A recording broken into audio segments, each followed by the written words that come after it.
Do you want more success, more growth, more results? Then it's time for the Boundless Success Accelerator from the Modern Observer Group.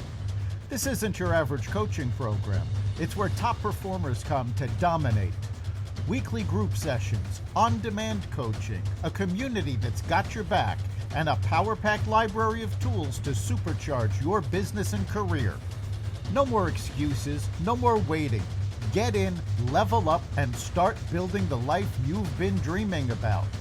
Visit us at modernobserver.com/boundless success to join today. Let's get you to the next level. We're here because the news is being distorted. We're here because people are being inundated with misinformation on social media.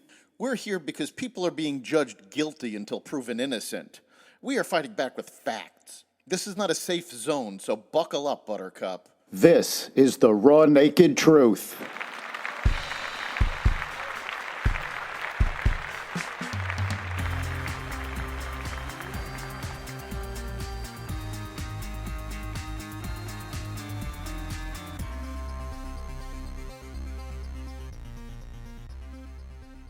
Anti-Hamas protests in Gaza, the Russia hoax declassified, consumer confidence drops, and more.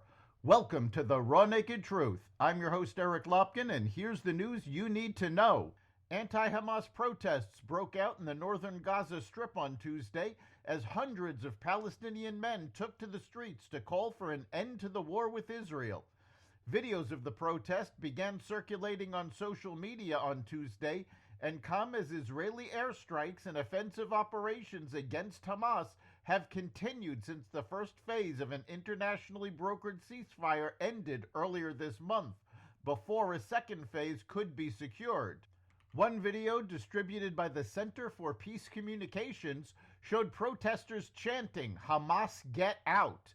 The man filming the protest provided his own commentary, which reportedly said, "Gaza's people don't want wars. They demand the end of Hamas's rule. They demand peace." Gazans turned out in anti-Hamas street demonstrations, braving gunfire and prison in 2019 and again on July 30th, 2023. This is the most substantial mass protest since then, Joseph Broad, president of the Center for Peace Communications, said in a statement. It highlights Gazan aspirations to end the war by ending Hamas's reign of terror alongside the release of all hostages.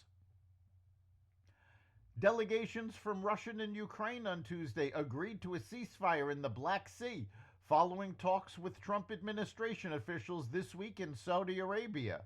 The United States and Russia have agreed to ensure safe navigation, eliminate the use of force, and prevent the use of commercial vessels for military purposes in the Black Sea, the White House said in a statement following talks in Jeddah.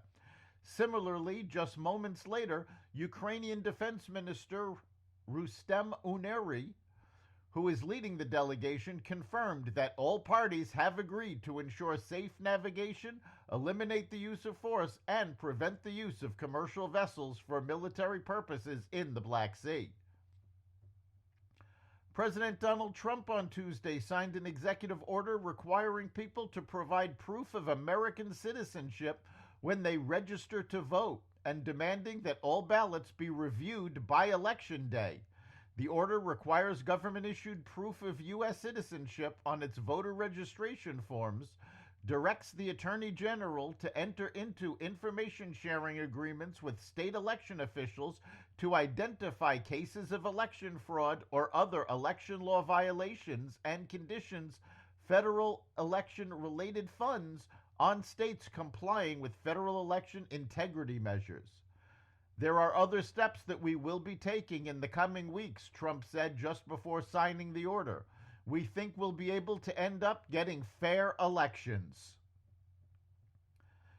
Donald Trump also signed an executive order directing the FBI to declassify all documents related to the 2016 Crossfire Hurricane investigation into his campaign's alleged ties with Russia.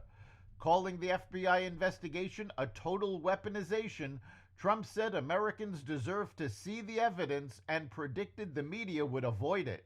The FBI launched the investigation in 2016, and special counsel Robert Mueller later found no criminal conspiracy, but stopped short of clearing Trump on obstruction charges.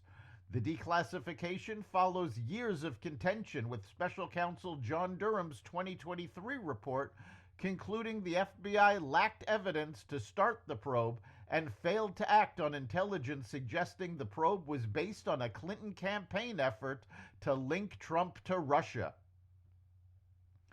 Consumer confidence dimmed further in March as the view of future conditions fell to the lowest level in more than a decade, the conference board reported on Tuesday. The board's monthly confidence index of current conditions slipped to 92.9, a 7.2-point decline, and the fourth consecutive monthly contraction. Economists surveyed by Dow Jones had been looking for a reading of 93.5. However, the measure for future expectations told an even darker story, with the index tumbling 9.6 points to 65.2, the lowest reading in 12 years and well below the 80 level that is considered a signal for a recession ahead. The index measures respondents' outlook for income, business, and job prospects. Consumer confidence is highly influenced by grocery prices, gas prices, concerns about job security, and media coverage. That's the Raw Naked Truth. You can catch every episode of the Raw Naked Truth Daily News Brief, as well as our sister podcast, Carnivore Radio, with news analysis and commentary, as well as the rest of the Xvadio Podcast Network at xvadio.com, the Apple Podcast app, YouTube, Rumble, Spotify, iHeartRadio, Audible, Amazon Music, and other platforms that respect freedom of speech. We'll see you next time.